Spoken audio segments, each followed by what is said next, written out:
حضرت ابو بکر صدیق رضی اللہ تعالیٰ عنہ نے جب کلمہ پڑھا، اسلام لائے، یہ واقعہ بہت عجیب ہے، سننے والا ہے، ابن عساکر نے تاریخ دمشق میں نقل کیا ہے۔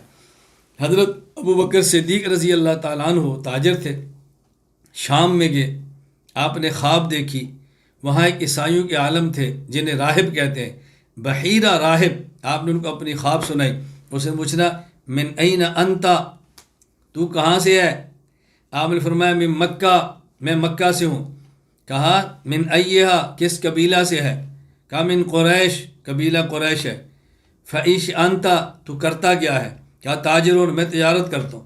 یہ جب چند ایک سوال پوچھے، کہاں سے ہے، قبیلہ کون سا ہے اور کیا کرتا ہے، پھر کہا ان صدق اللہ رویاک، جو تو نے خواب بتائی ہے، اللہ نے اگر تیری خواب کو سچا کیا تو یہ یاد رکھنا، فَإِنَّهُ سَيَبْعَثُ نَبِيًّا مِّن قَوْمِكَ، تمہاری قوم میں ایک نبی آئے گا، اللہ تکون وزیرہ فی حیاتہ وخلیفتہ بعد موتہ، جب وہ اس دنیا میں ہوگا تو اس کا وزیر ہوگا، جب وہ اس دنیا کو چھوڑ جائے گا تو اس کا جانشین ہوگا، اللہ اکبر، تو اس کا جانشین ہوگا۔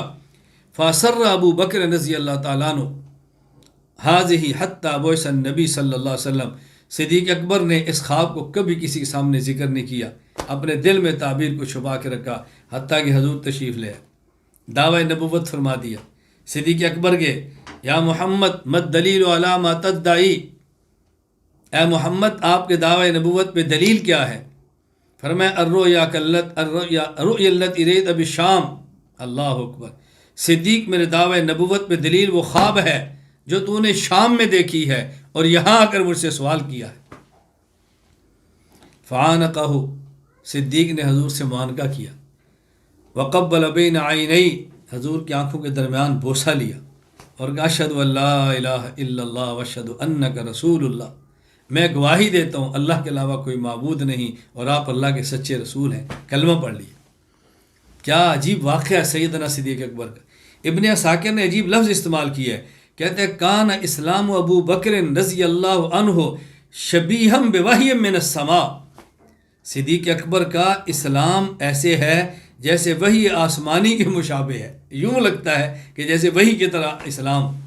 کیا صدیق اکبر کے اسلام کا واقعہ ہے۔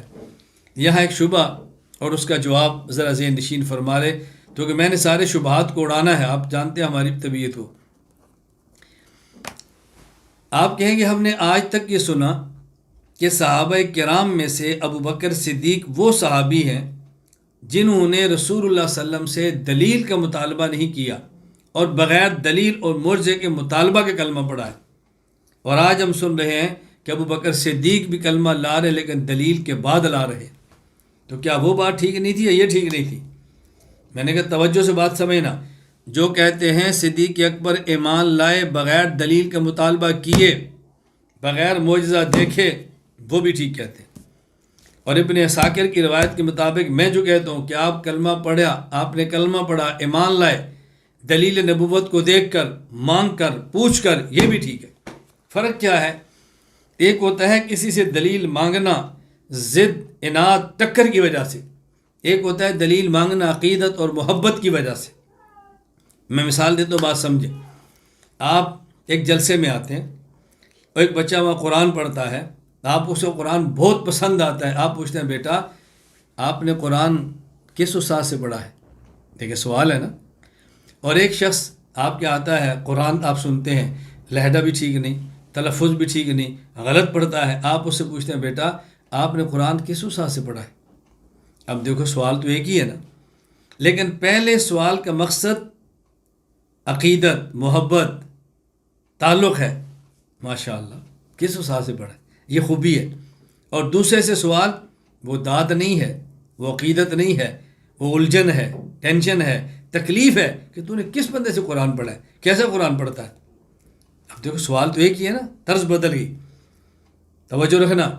اب حضرت ابو بکر صدیق جو حضور سے عرض کر رہے ہیں حضور آپ کے دعوی نبوت پہ دلیل کیا ہے، یہ طنز، تنقید، اٹیک، اعتراض کچھ بھی نہیں ہے، یہ عقیدت اور محبت کی بنیاد پر ہے کہ حضور آپ نے دعوی نبوت پیش کیا، سبحان اللہ، آپ کیسے فرماتے ہیں میں نبی ہوں؟ فرمایا میں کیسے کہتا ہوں؟ الدلیل وما علامہ الدیرویا کلتی رد فی شام، میرے دعوے نبوت پہ دلیل وہ خواب ہے جو ابو بکر تو نے شام میں دیکھی ہے۔ صدیق اکبر مچل گئے، محبت تو پہلے سے تھی، عقیدت تو پہلے سے تھی، اور عقیدت نے امنڈ آئی۔ فعانقہ، معانقہ کیا، وقبل بین عینیہ، پیغمبر کی پیشانی کا بوسہ لیا، اور صدیق نے کلمہ پڑھ لی۔ صدیق اکبر وہ شخص ہیں جس دن کلمہ پڑھا، نبوت کے دامن سے صحابی بن کر وابستہ ہوئے، سب سے پہلے پیغمبر کا بوسہ لیا، آپ کی پیشانی کا بوسہ لیا۔ اور جب رسول اللہ صلی اللہ علیہ وسلم دنیا سے جا رہے ہیں اور صدیق الوداعی ملاقات کر رہا ہے، اس وقت بھی صدیق نے حضور کا بوسہ لیا۔ اللہ اکبر! جب آپ پیغمبر کے دامن سے وابستہ ہیں تو بوسہ لے کر ہیں، جب حضور کو دنیا سے رخصت کر رہے ہیں تو بوسہ لے کر رخصت کر رہے ہیں۔ صدیق کا عجیب حضور صلی اللہ علیہ وسلم سے محبت اور عجیب عشق تھا۔ حضرت ابو بکر صدیق رضی اللہ تعالیٰ نے کلمہ پڑھا، صحابی بن گئے۔ صحابی بھی کیسے؟ امام احمد بن حنبل فضائل الصحابہ حدیث نمبر 268 میں فرماتے ہیں، ان اول من اسلم من هذه الامه برسول اللہ خدیجہ واول رجلین اسلما ابو بکر الصدیق وعلی وان ابا بکر اول من اظہر اسلاما۔ فرماتے ہیں سب سے پہلے پیغمبر پر ایمان لانے والی عورت خدیجہ ہے، کلمہ پڑھنے والے ابو بکر اور علی ہیں، اور اسلام کا اظہار کرنے میں پہل کرنے والے وہ ابو بکر ہیں۔ آپ نے 4 قسم کی روایات سنی ہوگی، ابو حنیفہ کو سنیں۔ ابو حنیفہ کا مزاج دیکھیں، امام اعظم حنیفہ رحمہ اللہ کس طرح حدیث میں تطبیق فرماتے ہیں۔ کسی نے کہا سب سے پہلے کلمہ پڑھنے والے ابو بکر، کسی نے کہا سب سے پہلے کلمہ پڑھنے والے علی، کسی نے کہا سب سے پہلے کلمہ پڑھنے والے زید، کسی نے کہا سب سے پہلے کلمہ پڑھنے والی خدیجہ۔ ابو بکر فرماتا ہے چاروں ٹھیک ہیں۔ یہ دیکھیں کہ مرد بالغوں میں سب سے پہلے کلمہ کس نے پڑھا؟ ابو بکر ہے۔ بچوں میں کلمہ پہلے کس نے پڑھا؟ علی ہے۔ غلاموں میں پہلے کلمہ کس نے پڑھا؟ زید ہیں۔ خواتین میں پہلے کلمہ کس نے پڑھا؟ خدیجہ ہیں۔ اپنی جگہ پر چاروں ٹھیک ہے۔ یہ ہے حنفیت، یہ ہے امام ابو حنیفہ، یہ ہے دین کا فہم، یہ ہے دین کی سمجھ۔ امام حنیفہ رحمۃ اللہ علیہ بہت باکمال انسان تھے۔